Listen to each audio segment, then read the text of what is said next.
Welcome to Extreme Light Infrastructure Nuclear Physics. This video will give you a tour of Experimental Area 8 located within the special building of ELI-NP. E8 will accommodate 5 experimental setups leveraging ELI's gamma beamline. These include Eliade, NRF Industrial Applications, ELISA, ELI-BIC, ELIF-GEM, and ELI-TPC. While Eliade will ultimately be fixed in place within E8, all of these other setups will remain mobile so as to better serve the needs of individual experiments. Eliade is a state-of-the-art array that will house multiple segmented Clover detectors. These have excellent energy resolution and high efficiency, so when paired with a high-energy photon beam, they will make Eliade the perfect tool for studying the exotic behavior of atomic nuclei via nuclear resonance fluorescence, or NRF for short. Eliade's central interaction chamber will accommodate the target positioning system, located symmetrically with regards to the Clover detectors. This system will align the chosen targets to the gamma beam axis with a sub-millimetric degree of accuracy. Eliade will house 8 Clover detectors in total, 4 in a downstream 90-degree ring structure and 4 in an upstream 135-degree structure with respect to the gamma beam's direction. 4 cerium bromide scintillator detectors can also be mounted within the 90-degree ring structure in order to detect higher energy gamma rays.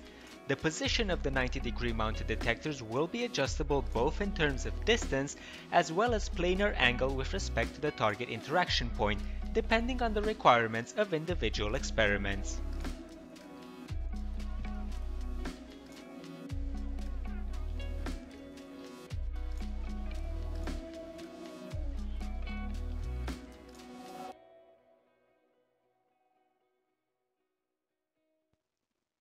Data acquisition control will be performed using the MIDAS software developed at STFC Daresbury, UK. For minimizing the EMI-EMC effect on signal transmissions, a single differential single transmission system will be used for all signals coming from the detector end toward the front-end electronics. For data handling, we will use digital sampling systems with a global clock synchronization for all digitizers. 2 types of KN digitizers will be used for Eliade's detectors: the V1725 digitizers, featuring 16 channels per module, a 14-bit resolution, and a sampling rate of 250 megasamples per second, will be used for the Clover detectors, whereas the 1730 digitizers, featuring 8 channels per module, a 12-bit resolution, and a sampling rate of 500 megasamples per second, will be used for the cerium bromide detectors.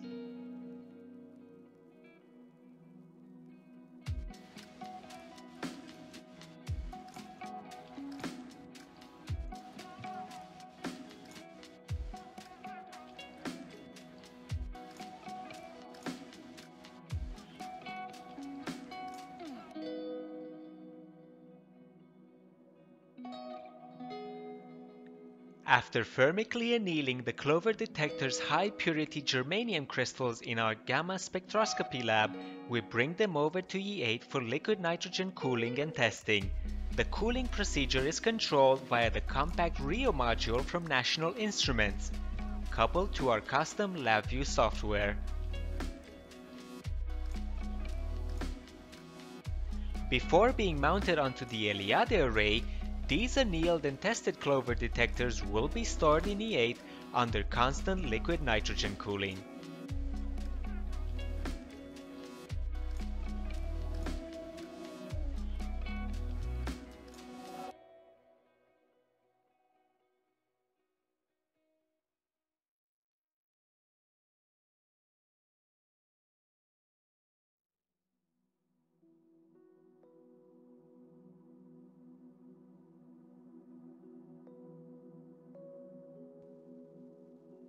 In order to reduce the background generated by the radiation scattered from Eliade, a LED screen has been placed behind the array.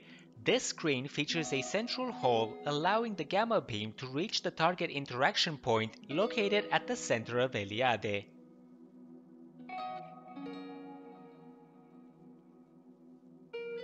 Beyond the LED screen, we find an automated system for positioning large objects within the beamline with a high degree of precision.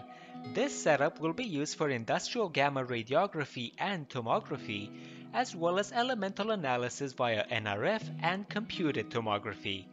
Industrial tomography can be useful to study the fine internal structure and composition of objects, which becomes especially useful when developing new technologies and materials or when analyzing complex industrial structures. For smaller objects, we will use a different positioning system that will allow scanning with higher spatial resolution.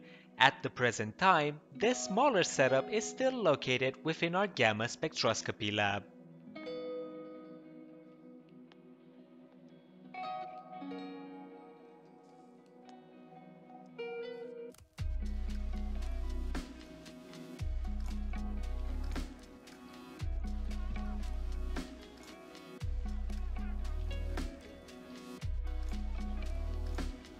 The gamma spectroscopy lab also houses the storage area of the yet-to-be annealed segmented Clover detectors, as well as the annealing setup itself.